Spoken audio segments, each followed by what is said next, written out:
Everyone. So it's Throwback Thursday, and I have a throwback thought. I like to give a little bit of insight into my past that has made me the woman who I am today. So the first thing I want to do is I want to thank everyone who has been watching my videos. I've been getting some inboxes and people have been stopping by and telling me how inspirational I've been to them, and that makes me feel real good to know that my stories are relatable. So what I'm going to do is I'm going to continue to post videos and I'm going to continue to post my stories in hopes that it continues to inspire. So with that being said, I had an inbox asking me, Grace, in your last video, that couldn't have been the end of your depression. How did you end your depression, or how did you get out of depression? That's a good question. So, remember in the last video, I told you all that I live in a religious box, my religious box. And what I was taught that if I sinned less, then I was closer to God. And what that did was it made me judge people. So of course I sinned, but I made sure that I sinned less than my friends. So my friends never knew that I was secretly judging them. So everything that they did, I was like, she going to hell? Yup. He going to hell? I really know what he did the other night. He's going to hell.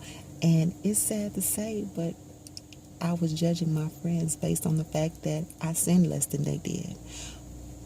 So, in my mind, I was a better person than them. Yeah, kind of sad. But yeah, that's what that teaching made me think. So, with that being said, while I'm sitting here judging my friends, they're excelling in life. They're moving on in their careers and their professions and making pretty good money. They're now married and happy. And I'm looking at my life and I'm saying, Lord, I sin less than them. How is it that they're excelling and I'm not? I made sure that I was almost an angel. So I talked to one of my friends and I said, you know what? I wish I had your marriage. And she was like, aha. I was like, I don't see nothing funny. And she was like, Grace, really? I was like, yeah, I really do wish I had your marriage. And she said, D, come on in here. And D is her husband. She was like, baby, Grace wish she had our marriage. And so he started laughing. I was like, I really don't see what's so funny. Why are they laughing in my misery? So D was like, Grace, let me talk to you. He was like, you know what? A lot of people don't know our story, and I'm going to tell you. He said that when I first met T, I was madly in love with her. There wasn't anything that I wouldn't do for her. Nothing. I just loved her so much. And we were going to wait till we had sex, for marriage and save it for marriage. But I wanted a deeper connection with her, so we had sex. And he was like, Grace, I ain't going to lie to you, that was some good stuff. And I was like, okay. And he was like, but what she failed to tell me is that she had a disease. And I was like, oh. And he said, what happened was when she was younger, she had got raped, and this man gave her disease. Well, she didn't tell me that. And so I had sex with her, and she passed on the disease to me. And a lot of people think that at the wedding I was crying tears of joy. He was like, no. He said, those were tears of anger.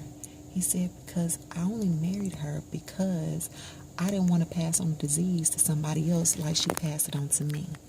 She didn't give me an option to say yes or no, I want this disease. She just gave it to me like her rapist gave it to her. He didn't give her an option. So, he said, I'm not going to lie to you. He said, it took a long time for me to forgive her for doing that to me. He said, and I still have a little bit of resentment every time I have a flare up. He said, I won't lie about that. He said, I used to treat her like a dog. He said, but now I've learned to love her with true love. He said, but, it's still a struggle. And she said, Grace, and I have to deal with that that I caused his hurt, I caused his pain and his anger. I have to deal with that constantly. So yeah, you see me smiling on Facebook with him, but that's not the truth. And I was like, oh my.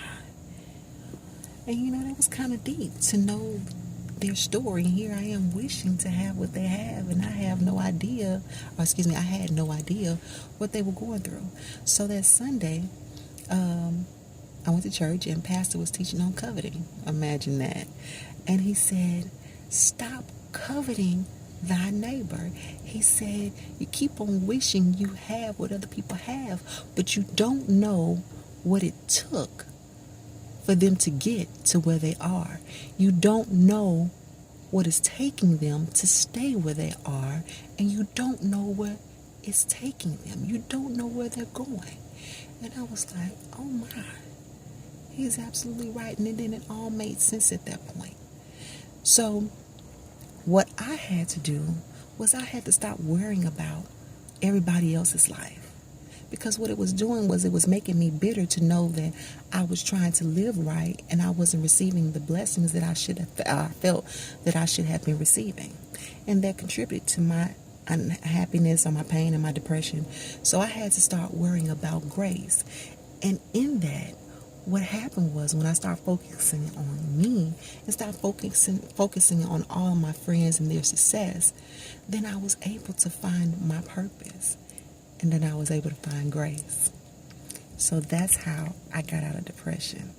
So with that being said, I like to sing a little something for you all.